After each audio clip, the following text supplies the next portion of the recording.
Belleville Show's Cannabis Community Chat.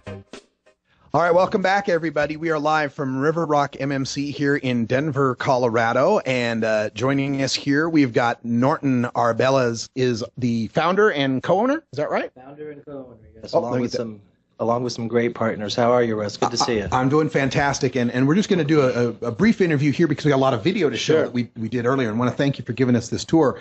But you said you got involved in this around 2009, $250 in your pocket, and now look at this. Look what's going on. What's been tell us a little bit about this journey, going from start to what you are now. Right. Well, kind of the summary is I was practicing medical malpractice law down in Louisiana in 2009, and the idea of being an entrepreneur and working in this new industry really was exciting. So at that time in 2009, I moved out here with a few friends, the smartest people that I knew from my background, and we decided to start this company called River Rock.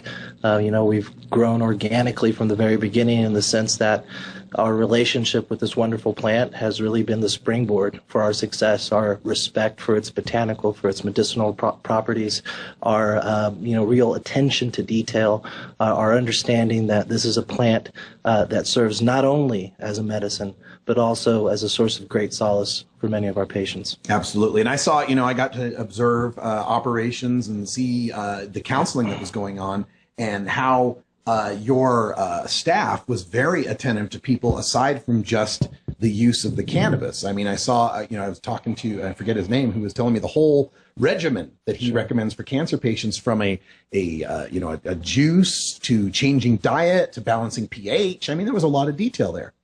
Well, certainly. This is, we've had some incredible success with very sick patients. It is not unusual that a patient walks in here with literally a grocery bag full of pharmaceuticals, and one after the other, the slippery slope of pharmaceutical drugs and addiction, Russ. And slowly but surely, through the use of this natural medicine, and listen, this is not a panacea. This is not for everybody, right? But there are many individuals. Particularly, we've found success with skin cancer and pancreatic cancer. Those two particular types of cancer have been incredibly receptive to the cannabinoid therapy that we administer here at River Rock.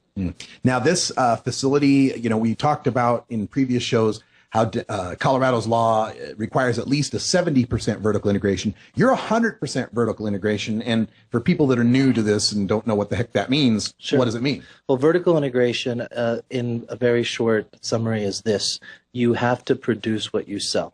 Right? This would be like if your grocery store had to grow all its lettuce that is sold in the grocery store. Think about the iPhone store. Think about Apple, right? Where Apple has production facilities, mostly in China, where they underpay their workers, but that's an issue for another show. But they also have their retail locations, right? And so they make their product and they sell their product. American Apparel is another example. Also farmers markets. Think about a farmer that produces its tomatoes, produces their produce, and then sells them directly to their customers. Now, the real key, the sort of policy breakthrough here, Russ, was the ability that this system gives us to tell policymakers that this medicine is not coming from black market sources. And that really is the key to the success of Colorado's regulatory framework. Unfortunately, in California, the source of people's medicine is still questionable at best, whether it's produced on public lands, whether it's produced with pesticides, any other number of issues with the production.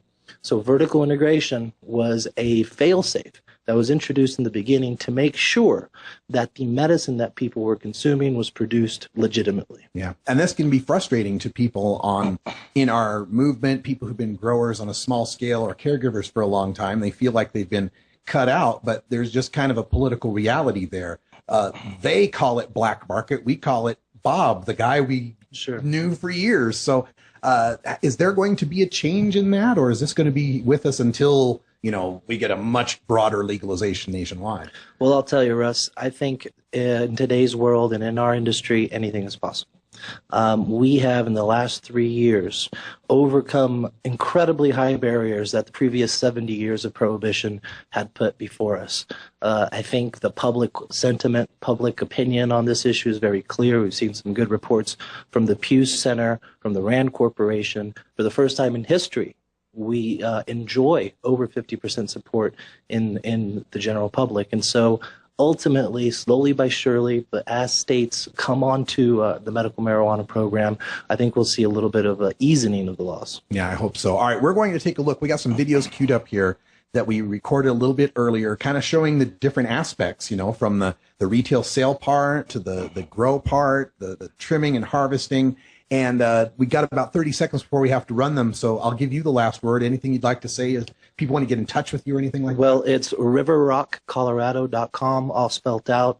We're here to serve our patients. And starting January of next year, anybody over the age of 21, we'd love to see you here, riverrockcolorado.com. Thank you, Russ. And you're going to be a part of adding on that, because I heard the medical side gets to first opportunity at joining the recreational side, and that's what your goal is. That's right. That's right. Because we're up and running, we're going to transition then from the current medical model into a dual-use model, where we will serve both our medical marijuana patients and general adult use users. All right. Let's take a look at some of those videos. Brian will run this for us live from River Rock. Check it out.